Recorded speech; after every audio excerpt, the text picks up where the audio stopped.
hola, ¿qué tal? ¿Cómo le va? Espero que esté pasándola muy bien en esta tarde o si tal vez usted no está escuchando en la mañana o en la noche, en algún día cercano al mes de septiembre más o menos.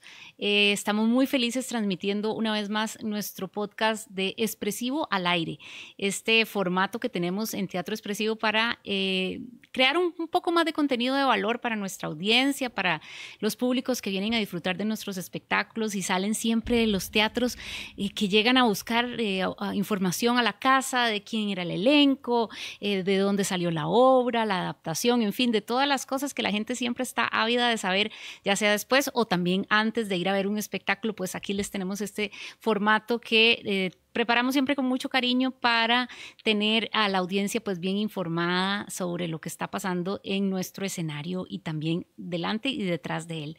Estamos haciendo este primer episodio del mes de septiembre del año 2024 y es un mes muy importante. Aquí en Costa Rica se celebra el mes de la niñez y de la adolescencia y siempre tratamos de tener algún espectáculo de mucha calidad para celebrarlo, y qué mejor manera de hacerlo que uniéndonos a Teatro Contraluz, una de las mayores agrupaciones más importantes, más reconocidas en lo que el teatro familiar se refiere, con una historia que ya el próximo año llega a los 30 años y que siempre es un gusto tener en Expresivo por la gran calidad de los espectáculos, por la manera en que conocen a la audiencia de los chicos y las chicas de la casa, de la manera en que van cambiando y siempre con contenidos de mucha reflexión, de mucha belleza escénica también, que también es importante. Así que feliz estoy hoy de presentarles a mi invitada. Ella es Gladys Alzate.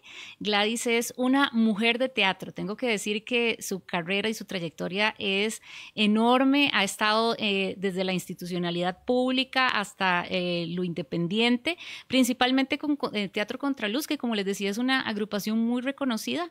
Llegó a Costa Rica aquí en la década de los 90, como 1996, me parece, 95, y desde ese momento está trabajando con mucho ahínco por desarrollar no solo el teatro familiar, sino el teatro en general, ya como les dije, desde la institucionalidad, también desde la academia, también desde la producción de libros, de todo el tema de la memoria, recuperación y preservación de la memoria histórica y de la historia del teatro en Costa Rica. Así que, sin más, bienvenida Gladys a nuestro espacio.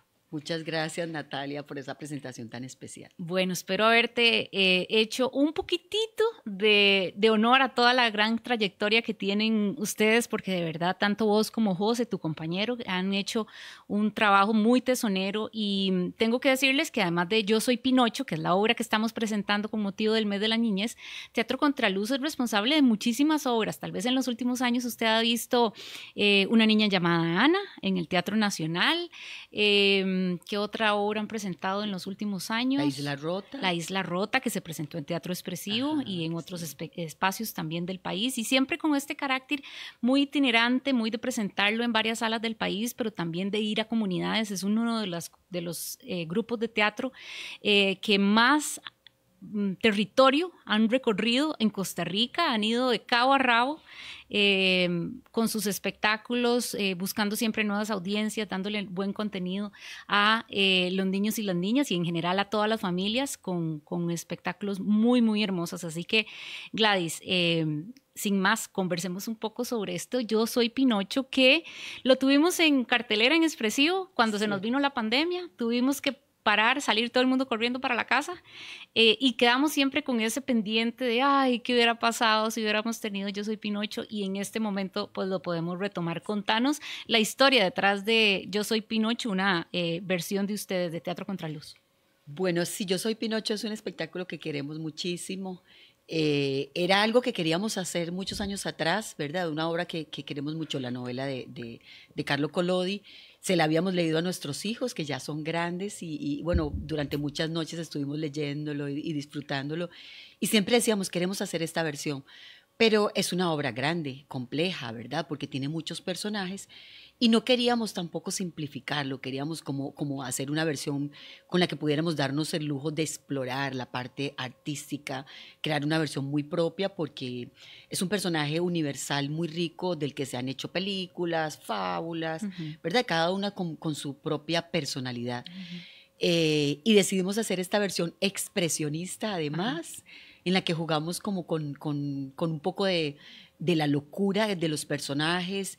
Queríamos reivindicar también un poco ese lado oscuro, porque incluso la novela original se escribe y de repente los críticos dicen, pero esto no es tan infantil, no es tanto para los niños. Tiene facetas muy infantiles, muy lúdicas y otras que son un poquito más dramáticas, ¿verdad? En las que Pinocho pasa por situaciones extremas, peligrosas. Entonces sentíamos que la historia era muy linda y que valía mucho la pena traerla al teatro para nuestro público, que también siempre ha esperado de nosotros como obras que sean muy educativas, Exacto. con mucha música, porque, bueno, tenemos la ventaja de que José pues es dramaturgo y compositor y la verdad es un gran compositor de música para niños, porque tiene como esa sensibilidad muy Por cierto, especial. tengo que decir que en Heidi, la canción de la M con la A, esa es la que usamos en mi casa para enseñarle a mi hija las Claro, sílabas. Entonces sí, sí, siempre la ponemos a unir la M con la A, esa era la de la canción, pero le decimos claro, la N con la A, la L con la A, entonces ya ella ha ido aprendiendo, pero me hace mucha gracia que es a partir de esa canción, que es de sí. una obra de teatro nacional que se presentó en Teatro Expresivo, era una producción de Expresivo dirigida por Gladys y bajo la dramaturgia de la adaptación de la novela de Heidi de José Fernando Álvarez, que como les decía es el compañero de Gladys. Así que Sí. es realmente hermosísimo el trabajo que han hecho por tantos años y 30,000 personas han visto ya Yo Soy Bueno, sin Pinocho. contar las que han ido a esta temporada en Expresivo, que ha Ah, estado bueno, muy linda, o que sea, le vamos llevamos a sumar. bastante, sí. Sí, realmente esos son los Dentro y fuera del números. país. No, incluso creo que más porque no hemos sumado las giras internacionales. En pandemia Ajá, íbamos de gira por Colombia a varias ajá. ciudades y no pudimos ir de forma presencial, así que fuimos virtualmente, ¿verdad? Esos números falta sumarlos. Pero sí, ha sido un espectáculo que el público ha agradecido muchísimo. Ujú, Y la verdad para nosotros, pues una gran sorpresa porque rompimos como muchos estereotipos, ujú. porque siempre decían, bueno, es que el teatro para niños no puede durar más de una hora o no puede tocar cosas como tan dramáticas. Y la verdad tomamos riesgos porque conocemos nuestro público, porque ya es verdad, nosotros tenemos como ciertas claves que sentimos mucho los niños, nos encanta el público infantil y tomamos esos riesgos como de irnos con una obra más compleja. Y la verdad, cuando estrenamos la obra, nos preguntaban, para qué edad de público? Y decíamos, bueno, pensamos que va a ser como de 4 años, pero empezaron a llegar niños más pequeños y se adaptaban súper bien y los papás nos decían que la agradecían, que la disfrutaban. De repente, claro, para los niños que están más acostumbrados a ir al teatro, pues obviamente hay como un acercamiento más sencillo, pero creo que la obra misma los va encantando, el personaje, y después salen con muchas preguntas, con muchos comentarios. Y yo creo que eso es lo lindo, el teatro es un estímulo para la conversación, para la convivencia familiar. Ujú. Eso tratamos nosotros siempre con nuestros espectáculos. Gladys, ahora que tocas el tema del teatro infantil, el teatro familiar, en los últimos años ha habido una merma también en la producción de este tipo de espectáculos y esto ha afectado también porque al no haber tanta producción, por distintas razones que ya vos nos ampliarás, eh, no hay tanto producto y entonces los papás prefieren estar llevando a los chicos al cine o a otros tipos de entretenimiento, Sí. ¿verdad? Y la audiencia del teatro se construye desde la niñez, ¿verdad? ¿Cuál ha sido la experiencia de ustedes en esa formación de audiencias? Porque ya han formado muchas generaciones, ¿verdad? Hay obras de ustedes que llevan, uff, ¿verdad? Como Caminito del Mar, me acuerdo siempre que es una obra que puede llevar cuánto tiempo Como 25 años. Nosotros la tuvimos en Ajá, repertorio como 20. ajá, De hecho, en la pandemia como que la dejamos de ajá, mover y más bien ahorita, bueno, el libro se sigue vendiendo, ¿verdad? Es uno de los ajá. libros más vendidos Wow, de qué literatura maravilla. infantil del Sí. país. Y entonces a veces tenemos como convenios con algunos colegios a los que vamos todos Ajá. los años. Pero esa es una realidad lamentable. Y creo que veníamos como en un proceso de crisis en términos de inversión del Estado. Creo que falta muchísima inversión del ministerio mismo en el teatro para niños. La compañía tuvo en algún momento una sala de teatro infantil, que era la sala Cocorí, y ahí había, por supuesto, una convocatoria al público familiar que era muy importante. Ujú. Después han ido decayendo esos espacios y con la pandemia sí vino una crisis importante porque en general la inversión de creación para el apoyo a los grupos independientes se redujo significativamente. ProArtes, por ejemplo, que es un proyecto que invierte muchísimo en creación y en producción, también ha reducido mucho el apoyo. Por supuesto. Entonces, tanto en cantidad de dinero como en cantidad de propuestas que acepta. Exacto. En cantidad de dinero, digamos, por ejemplo, nosotros cuando produjimos Pinocho, que fue una coproducción con la Compañía Nacional de Teatro, en ese momento creo que nos habían dado como 6 millones y la producción total costó como el doble, ¿verdad? Nosotros siempre ponemos como una parte adicional. Ahorita si te dan 4 millones, 3 millones es como te ganaste la lotería.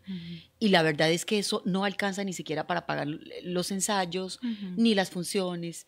Entonces cada vez tenemos menos presupuesto para invertir y pedirle a los artistas que hagan el esfuerzo de producción de cero es muy difícil, es complejo, sobre todo porque también la pandemia afectó muchísimo la posibilidad de que las escuelas compren funciones. Nosotros mismos, que teníamos como una cartera muy grande de clientes, hemos visto que las escuelas han invertido menos en compra de funciones, menos en llevar los niños al teatro.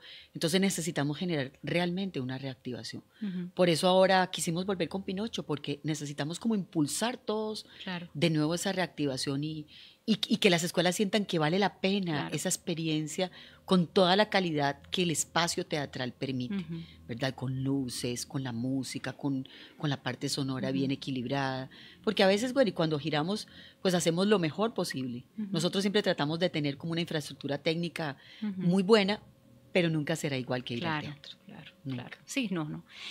Gladys, y bueno, qué bueno que lo estamos haciendo desde dos entes privados, ¿verdad? O sea, el Teatro Expresivo en asocio con el Teatro Contraluz para reactivar el teatro infantil, que sí, ciertamente también a nosotros venía como para abajo y estábamos un poco preocupados diciendo, pucha, ¿qué es lo que está pasando con el teatro familiar? ¿Está viniendo menos gente? ¿Qué será que los papás, el horario? Hacíamos una función a una hora, teníamos esa inquietud, dijimos, no, hagamos un título bien conocido, un grupo que sabemos que es reconocido por la calidad de sus montajes, a ver cómo nos va. Y por dicha nos ha ido súper bien. Este domingo pasado tuvimos prácticamente teatro lleno y ha sido de verdad una gran alegría volver a ver el teatro lleno de familias, ¿verdad? De papás, de niños que disfrutan por igual los montajes.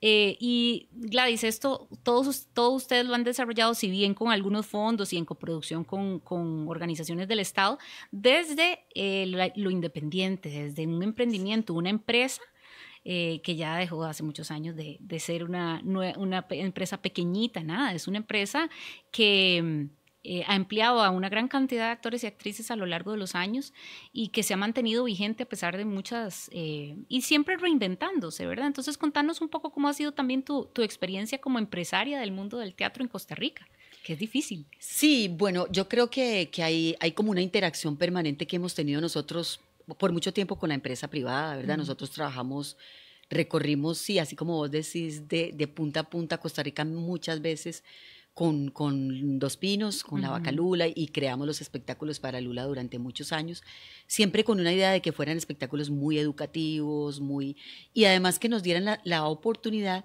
de llevar una experiencia teatral a muchos niños y niñas que nunca la habían tenido y que probablemente no la tendrán más, ¿verdad? Esa fue una experiencia muy linda de 19 años. Después hemos trabajado mucho con la Compañía Nacional de Teatro, con el Teatro Nacional ahora en estas versiones de Érase una vez, de los que fuimos casi, bueno, de los primeros que estuvimos ahí como en Érase una vez promoviendo. Pinocho fue creo que la primera obra infantil que llegó a ese programa. Y siempre estamos como, bueno, con el Ministerio de Educación Pública trabajamos muchísimo, ¿verdad? Tenemos varias obras que han sido publicadas, bueno, Caminito del Mar, está Yo Soy Pinocho, ahora estamos también próximos a publicar La Isla Rota, Círculo Vicioso, que se publicó también con un apoyo del Ministerio de Cultura el año pasado. Hicimos giras, esa es una obra para jóvenes, y la hicimos específicamente sobre el tema de la situación laboral de los jóvenes, y es una obra que llega muchísimo a ese público porque trabajamos igual, o sea, siempre es el humor y el drama, el dolor, ¿verdad? Que está como presente en el teatro desde múltiples facetas, porque la vida es eso, ¿verdad? La vida es como tener momentos de alegría, de compartir con los otros, de vivir esa experiencia solidaria, pero también a veces de pasar por momentos difíciles. Y bueno, nuestro teatro, tanto para niños como para jóvenes y adultos, pues siempre toca mucho como esa fibra sensible del ser humano. Por eso nuestros espectáculos infantiles también son para los adultos. O sea, los papás y las mamás los disfrutan. O sea, no estamos pensando solo en los niños ni hablarles a ellos como en fácil. Yo creo que vos lo viste, en Pinocho no les hablamos en fácil, les hablamos, la vida hay que aprender a desarrollar ciertas herramientas. Hay personas que no siempre buscan tu bien, sí. Hay que aprender a defenderse, desarrollar la autoestima, empoderarse un poco. Y en el fondo yo creo que siempre estamos como tocando esos temas que son sensibles. ¿Has visto muchas generaciones de niños costarricenses crecer y volverse adultos y seguir yendo a ver con sus hijos, ¿verdad? Ahora así los espectáculos de Teatro Contraluz. Yo quería preguntarte si vos sentís que la niñez costarricense ha cambiado a lo largo de los últimos 30 años, ¿de qué manera? ¿Y qué mantiene? ¿Qué mantiene la niñez costarricense que hace que conecte con los espectáculos de Contraluz, no importa si ya pasaron tantos años? Y también qué ajustes han hecho ustedes a la dramaturgia, a la puesta en escena, para competir con estos aparatitos, ¿verdad? Que mantienen a los chicos sí. Llenos de estímulos. Creo que sí ha cambiado mucho, por supuesto, porque la interacción, por ejemplo, la presencialidad es algo que sí se ha perdido mucho. Y creo que hay un momento pospandémico que realmente ha sido fuerte, que ha necesitado que los padres nos involucremos de otra manera con nuestros hijos y hijas, precisamente porque hubo como un retraerse, ¿verdad?, de esa convivencia, de esa presencialidad. Y no es un tema menor. Por eso yo creo que el teatro es tan potente, porque siempre que ves al actor en vivo, que vivís esa experiencia, que lo escuchas cantar, bailar, se genera un estímulo tan vital que es transformador. Yo creo que cuando los jóvenes, yo soy profesora de apreciación de teatro, soy profesora de taller de teatro, y lo que más me gusta de esas clases es ver la transformación de los chicos que llegan sin conocer el teatro, sin nunca haber ido, la mayoría, porque también tenemos que decir eso, o sea, estamos en un momento complejo en el que el consumo cultural está siendo muy reducido para la población en general. Cuando lo descubren, cuando van a ver esos 4 espectáculos durante el semestre, esa diversidad, conocen tantas salas, se sienten muy transformados y lo expresan de una forma tan positiva. Entonces yo creo que incluso para los niños también, ¿verdad? O sea, nosotros sí hemos variado en ciertos temas, en ciertas dinámicas, pero lo esencial, que es divertir y enseñar, no lo hemos transformado. Porque nuestras obras tienen contenido, o sea, no buscamos solamente como entretener de una forma liviana, y tal vez porque así somos nosotros, ¿verdad? Porque somos apasionados de la literatura, somos apasionados de la escritura, de la poesía, y siempre buscamos mucho que nuestros espectáculos generen un espacio poético, que los niños agradecen y los adultos igual. Porque cuando les enseñamos a los niños a disfrutar de la poesía, les estamos abriendo una puerta que nunca se cierra. Claro. Y esa es la magia de la lectura, ¿verdad? Por eso es que leerles a los niños es la clave. Y bueno, que ellos nos vean a nosotros también disfrutar de la lectura, claro, porque no es como una imposición. Yo creo que es algo que se transmite porque lo disfrutas. Entonces, desde ese lugar hemos cambiado formas de llegar, porque la tecnología también nos ha exigido involucrar otros elementos y exploramos siempre. Nuestros montajes realmente, unos no se parecen mucho al otro, siempre son como muy diferentes. Tratamos de estar muy al día con la parte tecnológica, ir hacia eso, actualizar como todo el equipo, todo lo que usamos en cada proceso, pero también nos guardamos siempre la parte artesanal, que es de donde surge la poesía, porque es la construcción metódica, la investigación y la exploración la que nos permite generar experiencias únicas. Y el teatro es una experiencia siempre única. Hablando de leerles a los chicos y demás, bueno, ahorita si tienen preguntas, estamos en Expresivo al Aire conversando con Gladys Alzate, y si tienen preguntas o comentarios pueden dejarlos ya mismo ahí en nuestro Facebook y yo se los leeré a Gladys. Este es el episodio número 36 de Expresivo al Aire. Tengo que decir que estoy muy contenta porque leía por ahí que la mayoría de los podcasts no pasan de los 2 episodios y que era una cifra súper bajita, era como que solo como un 2% sobrevive más de 20 episodios. Así que estoy muy feliz de que ya llegamos a los 36, porque esta es una manera, como decíamos antes, de aumentar, de dar valor a quien visita nuestra sala con un poco de contenido más a profundidad, para que usted también conozca quiénes están detrás de los montajes que usted puede ver en nuestro teatro, y también de la gente que trabaja aquí con nosotros. Hace poco tuvimos un episodio que fue muy seguido sobre marketing cultural con nuestra compañera Dani Fernández. Entonces, bueno, seguiremos haciendo de ese tipo de formatos también con nuestros compañeros, que tenemos muchos, y para hablar con mucha propiedad de distintos temas relacionados con la gestión cultural. Pero hablando de lo que mencionabas de leerle a los chicos, algo interesante de Contraluz también ha sido que busca siempre complementar las obras de teatro con la producción de los libros, la dramaturgia, ¿verdad? Que esto es algo que sabemos que es difícil, no existe mucha publicación de dramaturgia costarricense en el país, ¿verdad? Hay algunas iniciativas como Tinta en Serie, ¿verdad? Que lo han hecho muy bien, y también algunas editoriales que publican, editoriales del Estado, pero no es la norma. Además, llegar y encontrar un libro y leerle a los chicos teatro, para que también ellos no solo leerles, sino que también se animen a montar las obras de teatro en sus escuelas, en sus instituciones. ¿Cómo ha sido esa experiencia, Gladys? ¿Cuántos libros han logrado como publicar bajo este formato? Este que tengo por aquí es el de Yo Soy Pinocho, se los muestro. Fue publicado por la editorial Costa Rica. Se consigue además a la salida de las funciones de Yo Soy Pinocho en este momento, y ha tenido una muy buena acogida, me contabas. Sí, bueno, esa es una experiencia muy linda, porque yo creo que las obras tienen como su vida propia, ¿sabes? A veces no lo ponemos como la prioridad, pero sucede que el público nos lo demanda. De hecho, nosotros, bueno, tenemos deudas con el público que tienen que ver, por ejemplo, con la música. Tenemos mucha música de obras muy viejitas que sí, siempre... yo necesito la banda sonora de... Sí, siempre nos las pedían a la salida de las profesoras, sobre todo las profesoras, y se las mandábamos así como un MP3 o así. Y no hemos hecho como un disco de música infantil. Y las publicaciones, bueno, Caminito del Mar fue un libro que se publicó porque algún profesor fue a ver la obra y la propuso como lectura para el MEP. Y entonces fue la misma Editorial Costa Rica la que le pidió a José el libro para publicarlo. Entonces se publicó, y yo creo que es uno de los libros de teatro infantil más vendidos en Costa Rica. Son miles de libros, y es un libro que a los niños les gusta muchísimo, tal vez por lo mismo que decíamos, ¿verdad? Tiene mucho juego, tiene mucha poesía.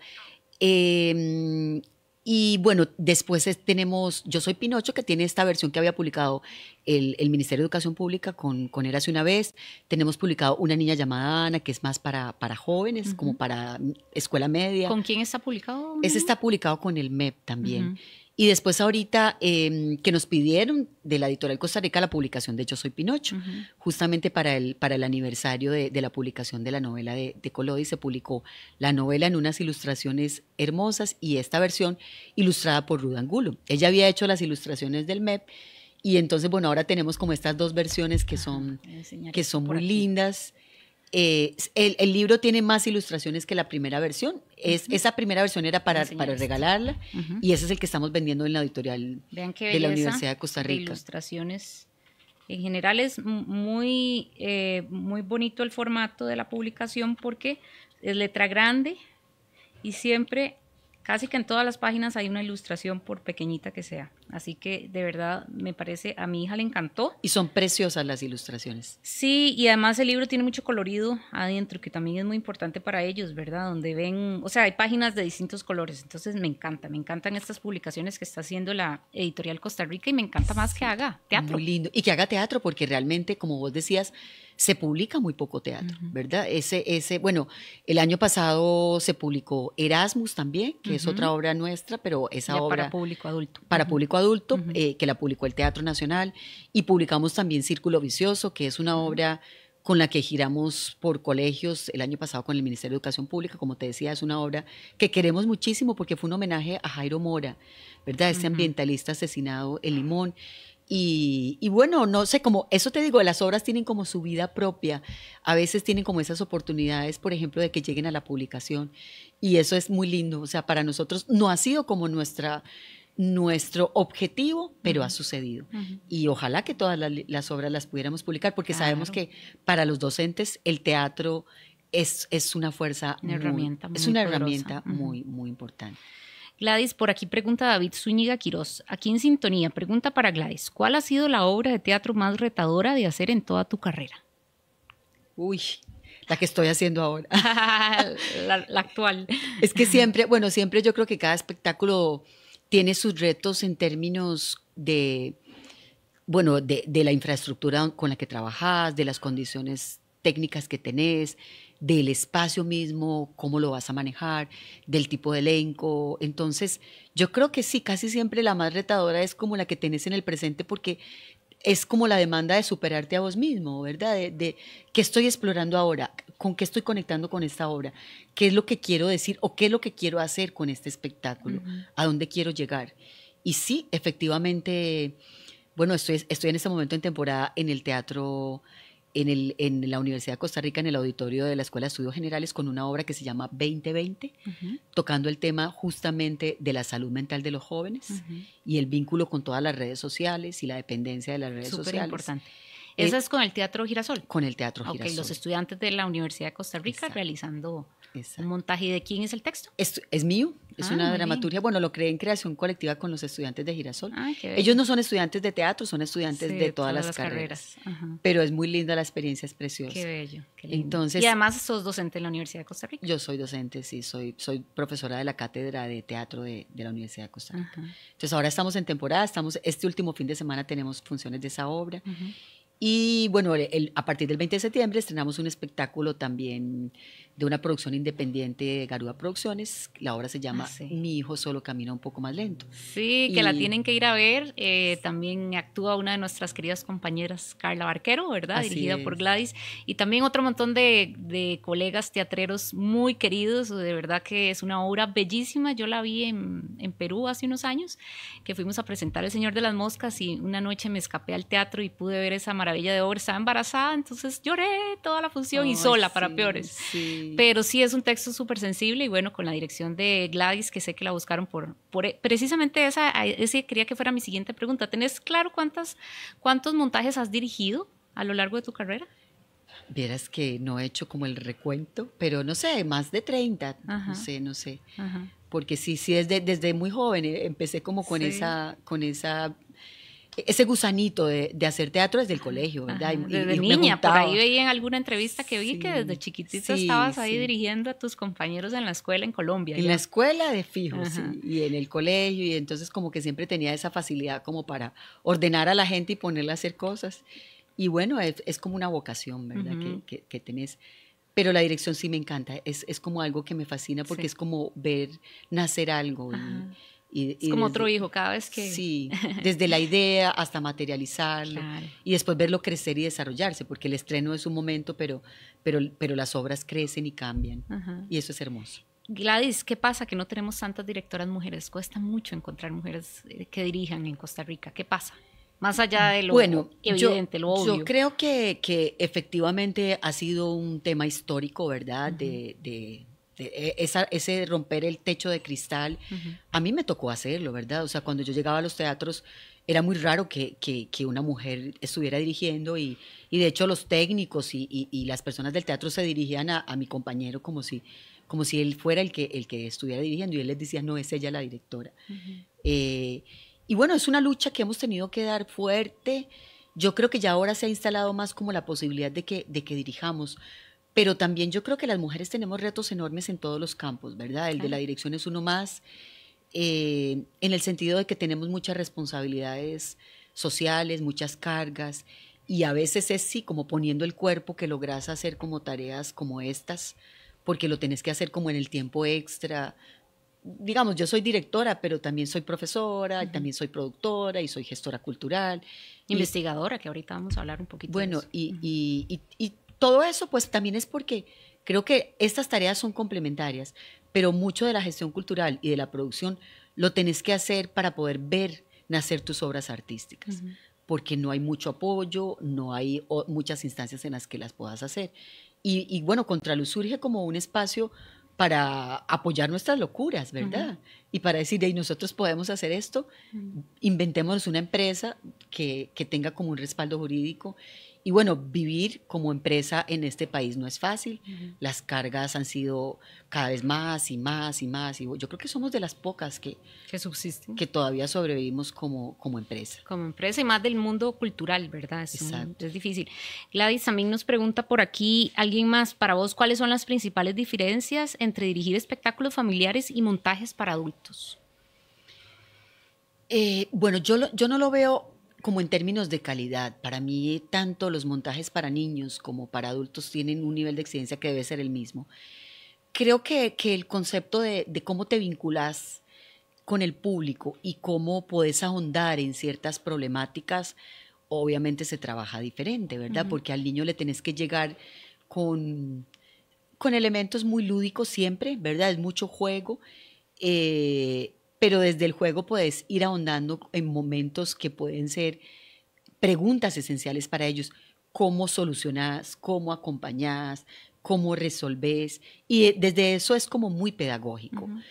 Siempre será pedagógico. Creo que en el juvenil un poco menos, en el sentido de que también tenés que retar, ¿verdad? Y tenés que plantear como elementos mucho más audaces en el teatro que haces, por ejemplo, para jóvenes. Yo con mis estudiantes tengo que ir como hacia cosas que sean muy cuestionadoras y que ellos los mantengan interesados. Y en el público adulto yo creo que tenemos que ir hacia temas, pues a mí me parece que tenemos que ir hacia temas que son más trascendentales en términos sociales, ¿verdad? O sea, que tenemos que criticar, que tenemos que cuestionar de cómo vemos el mundo, de cómo nos movilizamos en relación con los mandatos de la sociedad, hombres, mujeres, cuáles son las luchas, hablando un poco también, por ejemplo, del tema de la dirección. Y yo creo que ese es un cuestionamiento que todavía estamos atravesando como sociedad. O sea, ¿por qué nos cuesta tanto a las mujeres hacer lo que queremos hacer y ser lo que queremos ser? Porque todavía tenemos tantos condicionamientos que nos marcan en nuestra estructura patriarcal en términos de cómo educamos a nuestras hijas. Yo, por ejemplo, soy madre de un hombre y de una mujer y yo siento esas diferencias. A pesar de que trato de que la educación no vaya definida en términos de género, hay cosas que me dan más miedo con mi hija que con mi hijo, por ejemplo, porque siento que que todavía somos vulnerables en muchos aspectos y no lo podemos ignorar. Entonces, hay temáticas que realmente son relevantes a nivel del teatro para adultos y que las tenemos que hacer más relevantes. Es decir, no hay muchas cosas que damos por sentadas que no deberíamos dar por sentadas. Entonces me parece que ahí la crítica social y el compromiso con el cambio de la sociedad es fundamental. Todo esto tiene que ver también mucho con toda la investigación que has hecho sobre la historia del teatro en Costa Rica. Gladys es extranjera, es colombiana, y entonces cuando llegó al país, allá por 1990 y tantos, 93. Pues 93, wow. Le tocó pues también aprender más sobre lo que estaba pasando en el teatro costarricense y gracias a eso pues se volvió una de las personas, yo creo, que más sabe en este momento sobre la historia del teatro en Costa Rica. Acaba de publicar hace unos años ya salió esta publicación del Teatro Nacional, ¿verdad? Que era parte de tu tesis de maestría en artes, me parece. Empezó como parte de ese proceso. Ajá, contanos de esa investigación y también en términos de género, ¿qué hallazgos tuviste? Muchísimos, verás que sí, ha sido impresionante como meterme en ese mundo de los archivos institucionales. Bueno, ese libro yo lo empecé a hacer como parte de mi tesis de maestría. Yo hice la maestría en artes escénicas en la Universidad de Costa Rica y quería trabajar sobre el tema de la dirección escénica. Pero sobre todo me preguntaba justamente cuáles eran las posibilidades que habían tenido las mujeres en la dirección en Costa Rica y por qué, ¿verdad? En qué momentos había como cambiado un poco el paradigma de creación. Me llevé muchísimas sorpresas. Después, esa investigación que había hecho con el Teatro Nacional se convirtió en una investigación sobre 120 años de teatro en el Teatro Nacional de Costa Rica. Una iniciativa muy linda que le agradezco muchísimo a Fred que me diera esa oportunidad. Yo recopilé una parte de esa historia de la circulación que había tenido el teatro en el Teatro Nacional. Y la pregunta inicial era, ¿por qué había tan poquito teatro en los 90 en el Teatro Nacional? Y la sorpresa que me llevé es que no había sido siempre así, que realmente era el resultado de cambios históricos, ¿verdad? De modelos de desarrollo por los que había pasado el país, que realmente el Teatro Nacional había sido un motor importantísimo del teatro en Costa Rica, porque había recibido la circulación de compañías internacionales muy importantes de los principales países, Argentina, México, Cuba, Colombia, que a inicios de siglo pues tenían ya una producción teatral importante, tenían teatros nacionales importantes. Y bueno, cómo se fue desarrollando el movimiento teatral en Costa Rica a partir de los años 40, ¿verdad? ¿Cuál es el papel que juega el Teatro Nacional, permitiendo el acceso ahí a los grupos estudiantiles, a los colegios, a las escuelas, el Ministerio de Educación, qué papel había jugado? Y después, bueno, ¿cómo se articula eso con el surgimiento del movimiento teatral costarricense en la década del 50? Cómo ese movimiento autóctono empieza a ser muy fuerte en el país y cómo se suman algunas figuras internacionales que llegan a apoyarlo.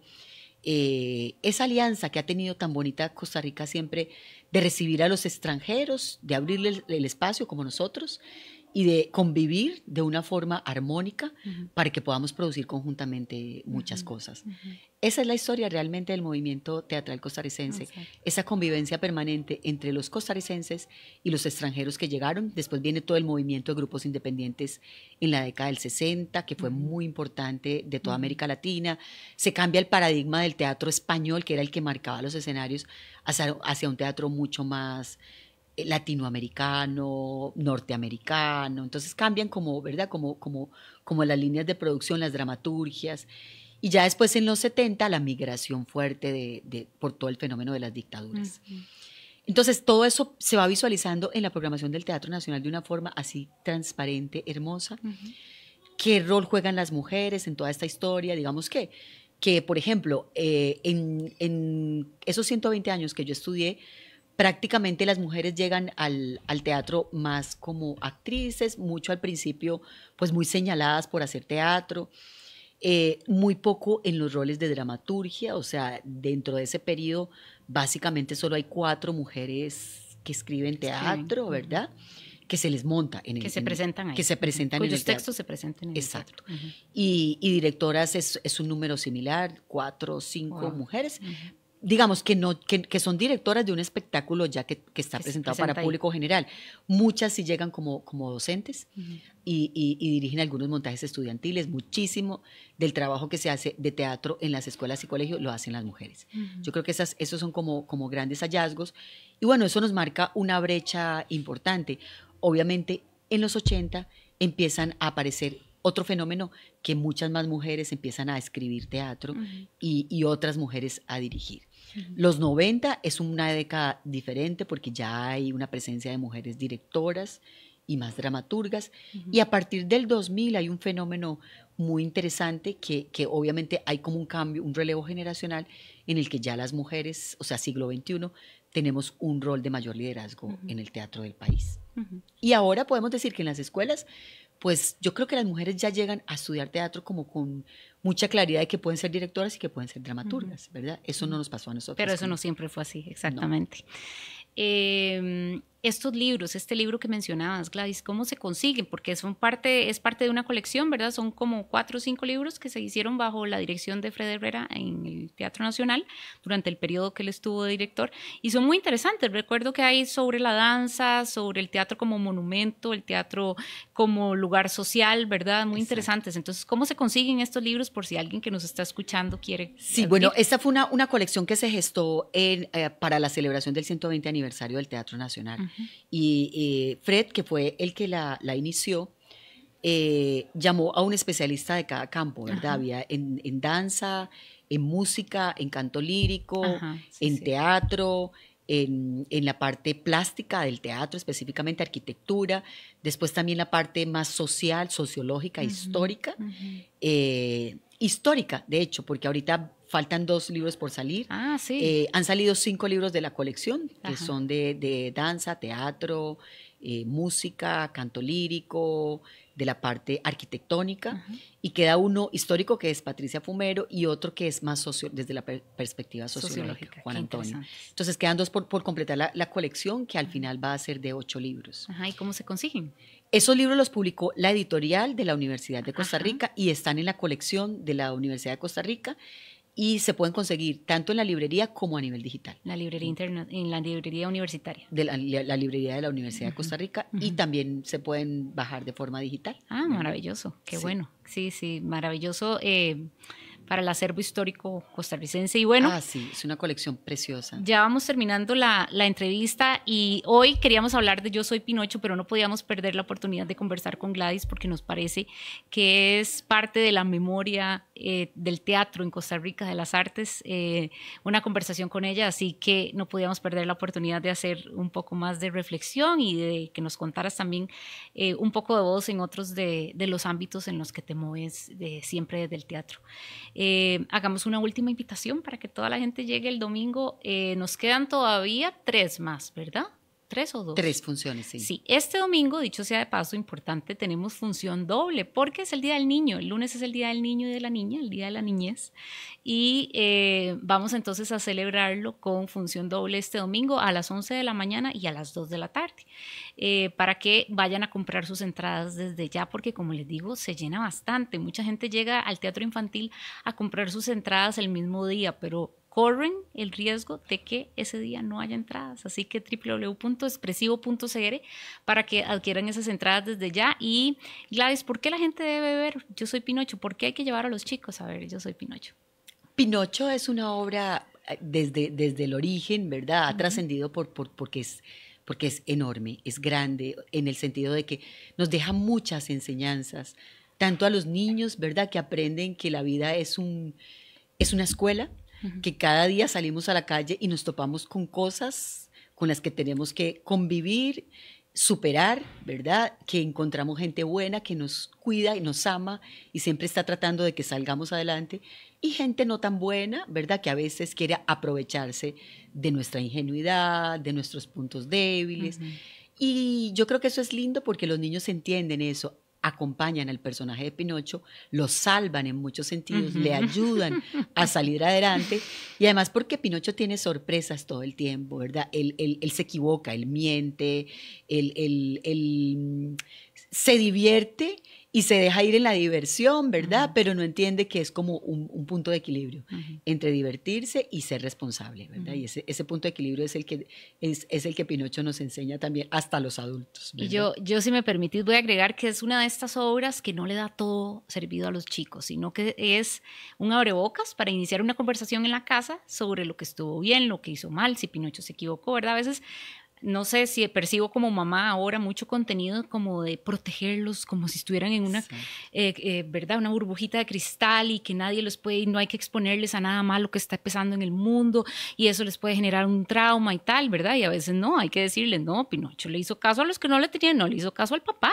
Exacto. ¿Verdad? No escuchó a los que lo protegen. Exacto, entonces ahora tiene que pagar las consecuencias y va a haber malos y los malos son groseros, ¿verdad? Porque sí es importante. Entonces eso me encanta, que no es una obra que nos trata de dar como esta moraleja así como demasiado rebuscada. Con tantos eufemismos. Sí, o demasiado obvio todo, ¿verdad? Exacto. Sino que también invita a que los chicos también desarrollen su capacidad de análisis. Así que se las recomendamos mucho. Ya saben, este domingo 11 de la mañana y 2 de la tarde en Teatro Expresivo y está en carteleras hasta el próximo domingo 15. Entonces todavía tienen un chancecito de 3 funciones nos quedan. Verla, sí, nos quedan 3. 3 que parece mucho, pero son apenas que 750 campos, así que pónganle a comprar sus entradas, expresivo.cr. Y muchas gracias, Gladys, por haber estado en este episodio número 36 de Expresivo al Aire. Wow. Y muchas gracias por todo el trabajo que has hecho por el Teatro de Costa Rica, no solo por el teatro infantil, el teatro familiar, sino en todo el movimiento, ¿verdad? Sos una de las mujeres más activas en en la lucha y en la defensa y en la resistencia, que me encantó esa palabra que vi por ahí también que usaste, de no dar las cosas por sentado cuando nos dicen eso no se puede hacer, simplemente quedarnos callados, decir, no, es que eso ahora ya no se puede hacer. ¿Por qué? Porque no se puede hacer, no, siempre estar dándonos el ejemplo a todos y a todas, y me incluyo, de que hay que dar la lucha y que hay que seguir luchando por las cosas que creemos importantes y por el medio teatral y por el desarrollo de la cultura en Costa Rica, que sabemos que a veces se pone muy cuesta arriba, muy cuesta arriba, pero que vale la pena hacerlo porque hay todo un montón de generaciones que siguen que tenemos que proteger, y tenemos que proteger y defender. Así que muchas gracias, y gracias a Colombia por habernos mandado a esta colombiana tan fabulosa. Ay, gracias, qué linda. Bueno, felicitaciones a ustedes por el podcast, de verdad un logro, todo sí. Lo que trasciende, de verdad, siempre implica un esfuerzo enorme. Sí. Y yo sé que sostenerlo hay mucho pensamiento y mucho sí. trabajo detrás. Sí, gracias a los compañeros, muchas gracias. Del Estudio La Carreta, que siempre nos atienden aquí súper bien.